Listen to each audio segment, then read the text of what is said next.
some of you have heard this story before, so I apologise. I'd lit a candle, I had the window open, I had the curtains drawn, you know, I was trying to get that really spiritual feeling.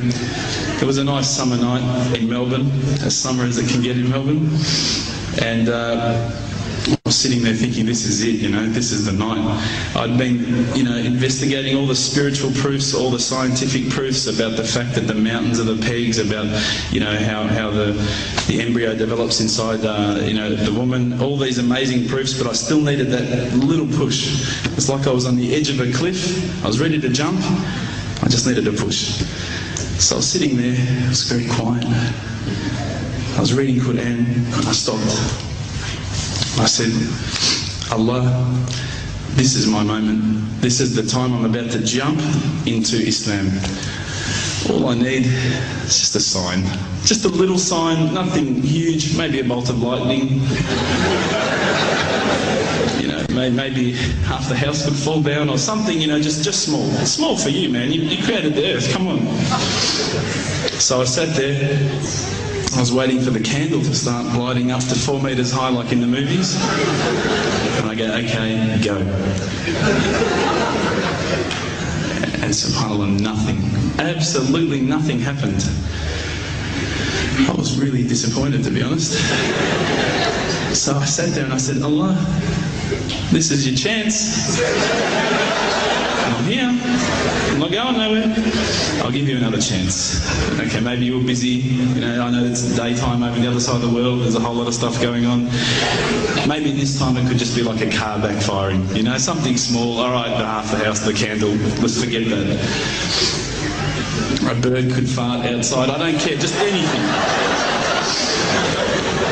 So I said, okay, go. And subhanAllah, absolutely nothing happened. And I mean, I couldn't have even said, oh, that was it. That creak just then in the wall, that was it. Absolutely nothing happened. I was really disappointed. I was gutted. I was sitting there thinking, this is it, you know, this was my last chance, Islam, and I haven't found it. I pulled back the Quran, I turned back to where I was reading. SubhanAllah, the very next verse on the next page, for those of you who ask for signs, have we not shown you enough already?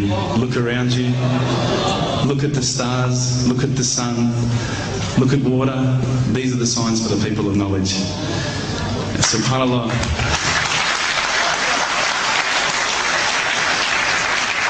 I threw the doona over my head and I pretended I was asleep. I was that scared because I couldn't believe how arrogant I'd been to want my own specific sign when all the signs had been there for me all along. The fact that we have this world, the fact that there is this creation, these are the signs for all of us. The next day I decided this is it, I'm becoming a Muslim. I'd been investigating Islam now for probably about 6 months, to be honest. I went in and I said to myself, this is it, I'm going to make shahada. I had no idea what I had to say, I had no idea what the words were. It was probably close to Isha prayer, so it would have been, you know, 7, 8 o'clock at night.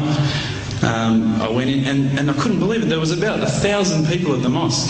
I thought, subhanAllah, look at this religion. Look at how strong they are. It was the first night of Ramadan.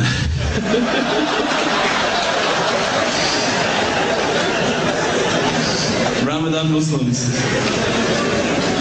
So I sat there and I was very nervous, I must admit. I got up and this person's going to me, you got to say these words, bro, Ashhadu. I'm going, what? Ash what? Can't I just say it in English? No, they say no, you got to say it in Arabic. And I thought, looked out over the sea of beards that I could see in front of me and I thought, if I get these words wrong, I'm a dead man again. I had this fear, you know. And they were staring at me, and I don't know if you know this, but Australians can't stare. Lebanese people can stare. So I was sitting there, I was very scared. I got up, and subhanAllah, as soon as I started to say the words, all fear went out of my mind. It felt as though a shower was inside my head and someone had just turned on the cold tap. It felt like I'd been flushed clean. I said the words, and I wasn't expecting so many brothers to come up and yell, Takbir, Allahu Akbar, and start kissing me and hugging me. Now, I'd never been kissed by that many men in my life. But it was a beautiful day, I must admit. And that day was the day that I had more brothers than I could ever imagine, more sisters as well. But I guess since that day I've never looked back. My family, I think, initially were very worried that I was going to be, I guess, a little bit weird towards them. That they thought that I was going to break out the AK-47s and the grenades. But they realised, I think, soon that this religion was actually making me a better person. Prior to Islam, you're not going to believe it, I had a mohawk.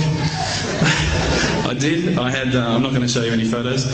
I had army greens, I had the Metallica t-shirt, I had the cherry docks.